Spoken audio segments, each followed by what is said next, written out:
Halo teman-teman, kembali lagi di Engineer TV. Hari ini kita akan ngebahas tentang instalasi listrik di gedung bertingkat secara sederhana.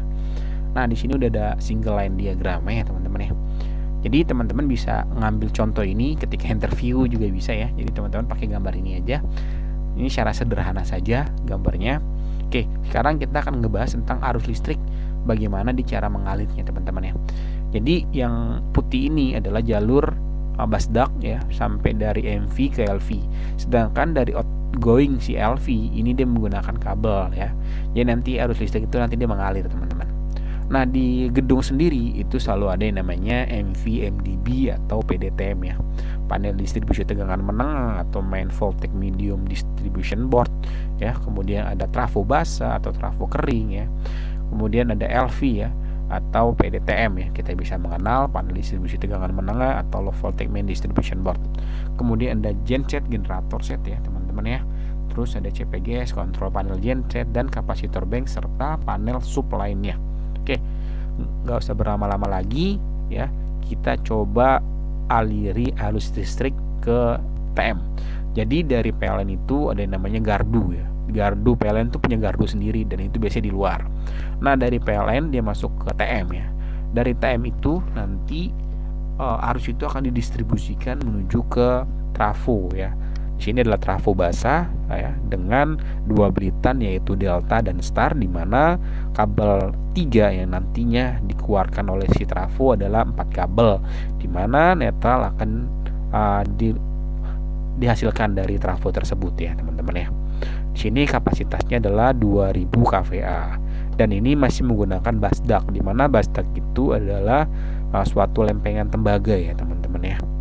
Nah, dari trafo dia menuju ke panel LV ya, low voltage. Nah, di sini adalah fungsi trafo ya. Jadi adalah penurunan tegangan yang dimana adalah 20 kV menjadi 380 volt sampai 400 volt tergantung dari settingan tap changer. Nah, di LV ini ada yang namanya dalamnya ya, ada ACB, air circuit breaker, dan molded case circuit breaker MCCB ya. Nah, di LV ini outgoingnya ada 5 teman-teman ya, kita bisa lihat. Pertama adalah sub panel ya, dari basement sampai dengan lantai 5, dan kapasitor bank ya teman-teman. Di sini juga biasanya ada KWH ya untuk pemakaian dari masing-masing panel. Nah, oke. Nah, jadi ini outgoingnya. Ini adalah warna merah adalah arus listrik. Di LV ini menggunakan kabel ya, beda dengan yang TM ya, jalur tegangan menengah. Oke, kita bisa lihat ya. Jadi dari LV ini dia mengeluarkan yang namanya arus listrik ya menuju beberapa panel. Terus lari ke kapasitor bank ya. Di kapasitor bank ini dia berfungsi untuk memperbaiki power factor ya atau KOSPI yang nilainya itu di bawah 0,85 ya. Jadi dia memperbaiki nilainya agar bagus dengan beberapa step masing-masing ya, kafar. Nah, dari panel sub ini akan dibagi ke beberapa cabang ya, per lantai ya. Jadi kita anggap di gedung ini dari basement sampai dengan lantai 5 ditambah dengan rooftop ya. Nah, biasanya dari panel distribusi per lantai akan dibagi-bagi ke penerangan, stop kontak, AC ataupun yang lainnya.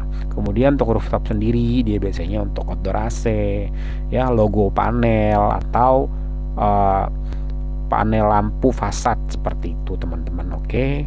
Nah, kita bisa lihat ya jalur kabelnya ini atau jalur arus listrik yang warna merah. Jadi ketika normal maka dari sisi PLN seperti ini warna merahnya. Nah, jadi ini yang warna merah nih. Ini adalah arus listrik yang di backup oleh PLN, sisi PLN ya. Nah, teman-teman bisa lihat nih. Ini NY ini adalah kabel ya. Ini kabelnya. Tipe kabel BBC ini adalah kabel BC ya. Nah, 50 mili ya. Ini jadi kabel BC ya. Kemudian bagaimana sih ketika terjadinya blackout atau ada sisi pemadaman dari sisi PLN? Nah, arus listriknya berbeda, bukan seperti ini. Coba kita lihat ya. Oke, jadi ini ketika terjadinya pemadaman dari sisi PLN ya, atau MV-MDB-nya sedang ada masalah, trafonya sedang ada masalah, maka generator set ini dia akan membaca bahwa tegangan dari PLN itu telah hilang, maka secara otomatis ya genset akan running. Jadi dari genset itu dia masuk ke CPGS, kontrol panel genset ya. Nah, baru masuk ke LV. Ya, jadi seperti ini teman-teman ketika terjadinya pemadaman dari sisi PLN. Oke, kurang lebih seperti ini ya teman-teman ya. Gambar ini nanti juga bisa dipakai nih buat teman-teman interview sebagai uji coba ya, atau interview dari Chief Engineering. Oke, dari saya cukup sekian. Salam engineer teman-teman.